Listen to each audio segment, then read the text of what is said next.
Start. Hi മക്കളെ, എല്ലാവർക്കും സുഖമല്ലേ? അപ്പം ഇന്ന് ഒത്തിരി സന്തോഷമുള്ള ദിവസമാണ്.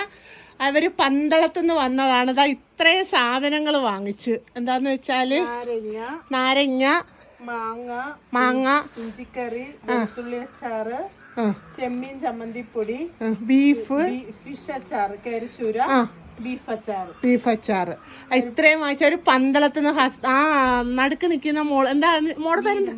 നീതുവിന്റെ ഹസ്ബൻഡ് മസ്കറ്റിലാണ്. അപ്പൊ കൊടുത്തുവിടാനാണ്. നമുക്ക് ഒരുപാട് സന്തോഷം തോന്നി. ഞാൻ പറയത്തില്ലേ, എല്ലാവരും ജോലിക്ക് വിദേശത്ത് പോയിട്ട് നാട്ടിൽ വന്നിട്ട് തിരിച്ച് അവരുടെ ജോലി സ്ഥലത്തോട്ട് പോകുമ്പോഴത്തേക്ക് അവരുടെ പെട്ടിയുടെ ഒരു ഭാഗം നമ്മുടെ ഒരു കുപ്പി ഇരിക്കുക എന്ന് പറയുന്നത് നമ്മുടെ ജീവിതത്തിൽ നമ്മുടെ കഷ്ടപ്പാടിൻ്റെ ഫലമാണെന്നാണ് നമ്മൾ വിചാരിക്കുന്നത്. അപ്പം നമുക്ക് ഒരുപാട് സന്തോഷം തോന്നി ആ ഒരു നിമിഷമാണ്. അപ്പം മസ്കറ്റ് ജോലി ചെയ്യുന്ന, അതിനും കൂടെ ജോലി ചെയ്യുന്ന എല്ലാവർക്കും ഞങ്ങളുടെ വലിയൊരു ഹായ് പറയുന്നു. എന്താണെന്ന് വെച്ചാൽ നിങ്ങളുടെയൊക്കെ ഒരു സപ്പോർട്ടാണ് നമ്മുടെ ഒരു വിജയം. ആട്ടോ ചേട്ടൻ വെളിയിൽ വെയിറ്റ് ചെയ്യുന്നുണ്ട്, അതുകൊണ്ട് അവർക്ക് കുറച്ച് ധൃതിയാണ്. അപ്പം നമ്മൾ പെട്ടെന്ന് എല്ലാം എടുത്തു വെച്ച് കൊടുത്തു വിടുവാണ്. എല്ലാവരും ഒരു ഹായ് പറ. മോളെ പേരെന്താ? എന്ത് ചെയ്യുന്നു? മോളോ എന്ത് ചെയ്യുന്നു? പഠിക്കുന്നു. പിള്ളേരുണ്ട്? ഒരു മോളുണ്ട്. പേരെന്താ? നന്ദിത. അപ്പോൾ ഹായ്, ഞങ്ങൾ അന്വേഷിച്ചെന്ന് പറയുക. അപ്പോൾ അച്ചാർ വേണ്ടുന്നവര് മോളെ നമ്പറുണ്ട്, 2 നമ്പർ. മോളെ ഇനി ആവശ്യമുണ്ടെങ്കിലേ വാട്സപ്പിനകത്ത് ഹായ് ഇട്ടാൽ മതി. അപ്പൊ എല്ലാ ഡീറ്റെയിൽസും കിട്ടും. 99 47. മോള് ഇട്ടില്ലേ അതിനകത്ത്? 2 മക്കളാ.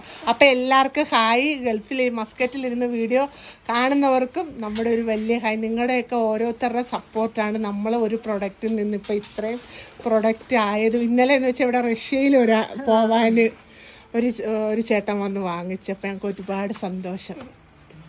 വണ്ടി കിടക്കുന്നു. അപ്പം അവര് പോകുന്നു, ഞങ്ങളവരെ യാത്രയാക്കുന്നു. ഇതാണ് ആട്ടോ ചേട്ടനുണ്ട്. കണ്ടുപിടിക്കാൻ പാടുപെട്ടാ അറിയാൻ തോന്നുന്നു.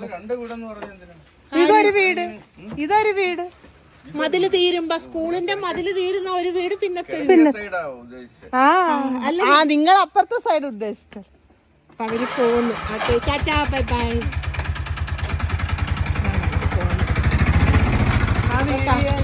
കാഞ്ചിക്കുട്ടി ഇവിടെ ഒരുങ്ങും, നമ്മ ഇരിക്കുന്നു. ഇന്ന് ഞായറാഴ്ചയാണ്, ഞങ്ങൾക്ക് കൊറിയർ ഒന്നും ഇല്ലായിരുന്നു. ഞങ്ങളുടെ വീട്ടിൽ എല്ലാം ഉള്ള പരിപാടിയായിരുന്നു. അപ്പൊ നമുക്ക് അടുത്തൊരു വീഡിയോ ആയിട്ട് കാണുന്നിടം വരെ കാഞ്ചി ടാറ്റാ ബൈ ബൈ. എന്റെ ക്യാമറാമാനാണ് ഇന്ന്. പക്ഷെ കശി ഞാൻ എടുത്തന്നേ ഉള്ളു വീഡിയോ കേട്ടോ, ആരും തെറ്റിദ്ധരിക്കരുത് അല്ലേ പൊന്നാരി.